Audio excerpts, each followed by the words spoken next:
నమస్కారం తెలియజేసుకుంటున్నాను. పౌరుషాల పోతుగడ్డ పల్నాడు యుద్ధాలతోటి రాజకీయాలతోటి నలిగిపోయినటువంటి కుటుంబాలు, కుటుంబంలో మనుషుల్ని పోగొట్టుకున్నటువంటి వ్యక్తులు, ఆ వ్యక్తులతో రాజక్రీడను చేసినటువంటి పరిస్థితుల్ని మనం చూసాం.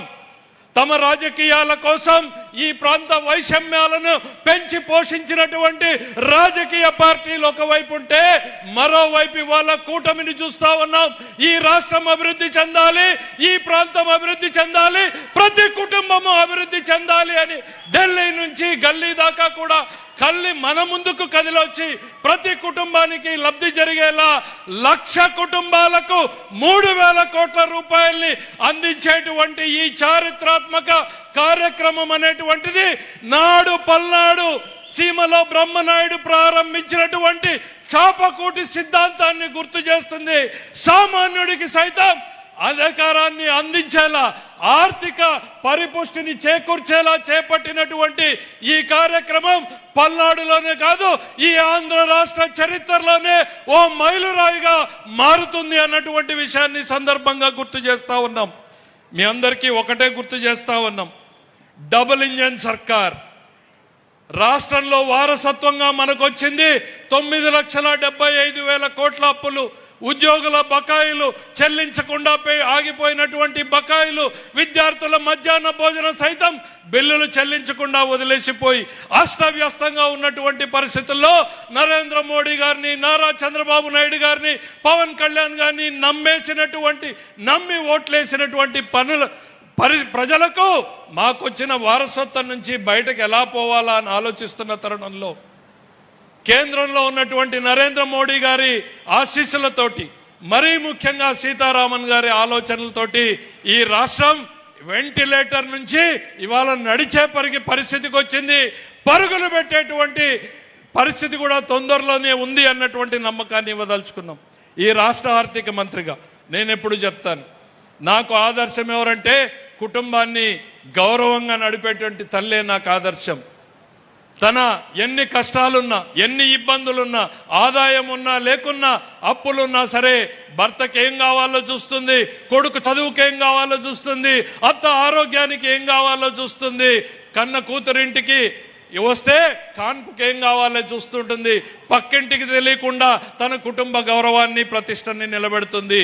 అదే దిశలో ఈరోజు ప్రపంచ ఆర్థిక వ్యవస్థ అతలాకుతలమైపోతున్న, ఇరాన్ యుద్ధంతో యూరోప్ లాంటి దేశాలు సైతం కుప్పకూలిపోతున్న, అమెరికా సైతం నష్టపోతున్నటువంటి పరిస్థితులున్న భారతదేశంలో సగటు కుటుంబానికి నష్టం కలగకుండా చూస్తున్నటువంటి మన నిర్మలా సీతారామన్ గారికి ప్రత్యేకంగా ధన్యవాదాలు తెలియజేసుకుంటా ఉన్నాను. నేను ఈ రోజున ఒక తల్లి మాత్రమే చేయగలదు అన్నటువంటిది చేసి చూపించినటువంటి వ్యక్తి నిర్మలా సీతారామన్ గారు అనేటువంటి చెప్తా ఉన్నాం.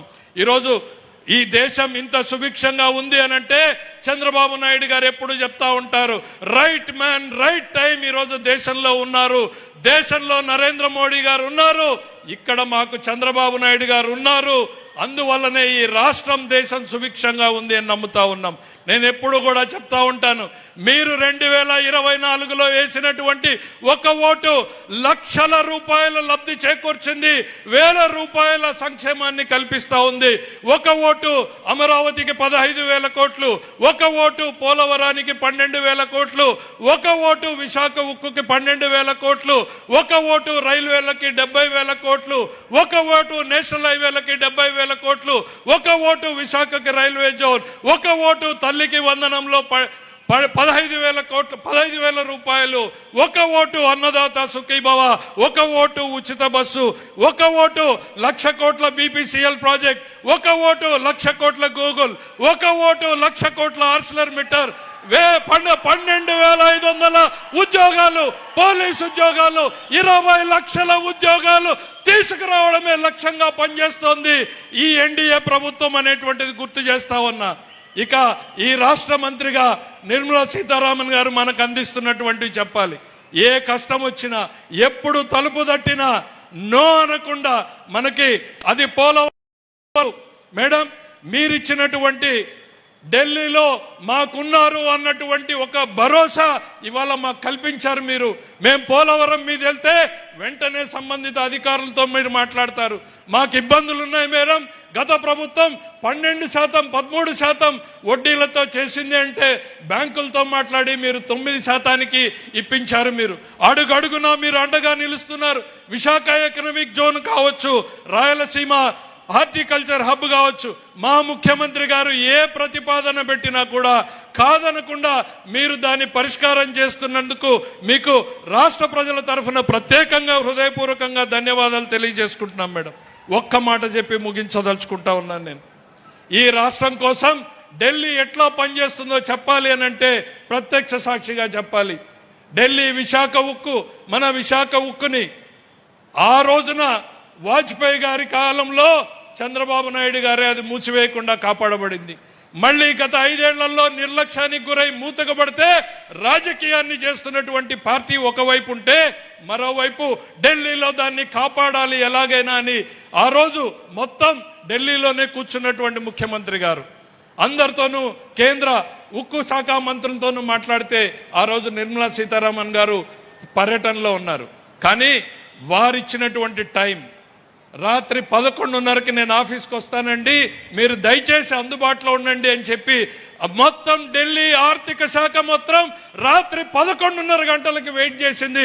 12 గంటల 5 నిమిషాలకి విశాఖ ఉక్కు మీద నిర్ణయం తీసుకుని మేం పెట్టుబడులు పెడతాం, దాన్ని మూసివేయకుండా కాపాడుతామన్నటువంటిది ఏంటంటే ఎన్డీఏ ప్రభుత్వం రేయింబగళ్ళు ఎట్లా ఈ రాష్ట్ర ప్రజల కోసం పనిచేస్తుందో ఒక్కసారి ఆలోచించుకోమని చెప్తా ఉన్నా.